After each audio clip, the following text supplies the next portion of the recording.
আসসালামু আলাইকুম। আশা করি সবাই ভালো আছেন। আল্লাহর রহমতে আমিও ভালো আছি। আমি মোহাম্মদ ইকরামুল হক, উদ্যোক্তা, নগর পোস্ট অফিস।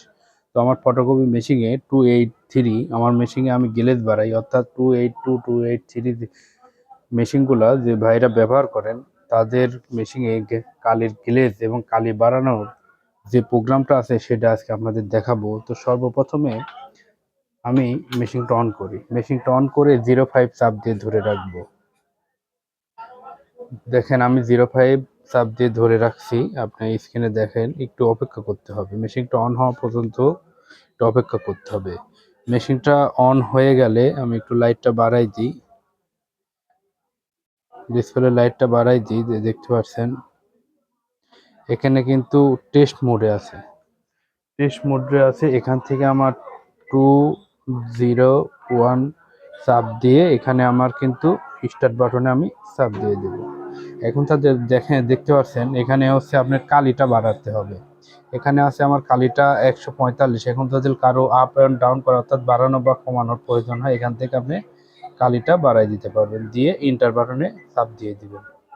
চাপ দেওয়ার পরে যেহেতু আপনার গ্লেজ বাড়ানোর দরকার, তো এই নিচের ডালাটা খুলবেন। খোলার পরে যে টোনার কেবলটা আছে কেবলটা খুলে দিবেন। দেওয়ার পরে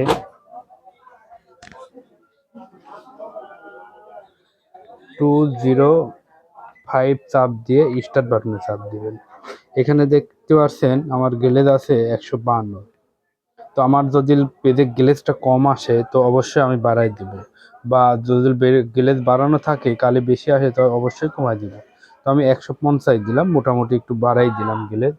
দেওয়ার পরে ইন্টার বাটনে চাপ দিয়ে দেব। ইন্টার বাটনে চাপ দেওয়ার পরে আমি আমার কেবলটা লাগাই দেব। দেখতে পাচ্ছেন আমি আমার মেশিনের কেবলটা লাগাই দিলাম। লাগাই দেওয়ার পরে আমি মেশিনটা স্টার্ট করার জন্য 0 এবং 9 বাটনে চাপ দেবো। দেখেন মেশিনটা আমার কিন্তু স্টার্ট হয়ে গেছে। তো এখন যদি আমি পেজ পিন দিই তাহলে কিন্তু আমার পেজের গ্লেজ বাড়বে, অর্থাৎ যে ভোটার আইডি কার্ডগুলো আছে অনেক সময় লাল কালির জন্য ভোটার আইডি কার্ডের নাম্বারগুলো কিন্তু উঠতে চায় না। তারা অবশ্যই গ্লেজটা বাড়াই দিয়ে ফটোকপি করবেন, ইনশাল্লাহ নাম্বার উঠবে। তো সবাই ভালো থাকবেন। আল্লাহ হাফিজ।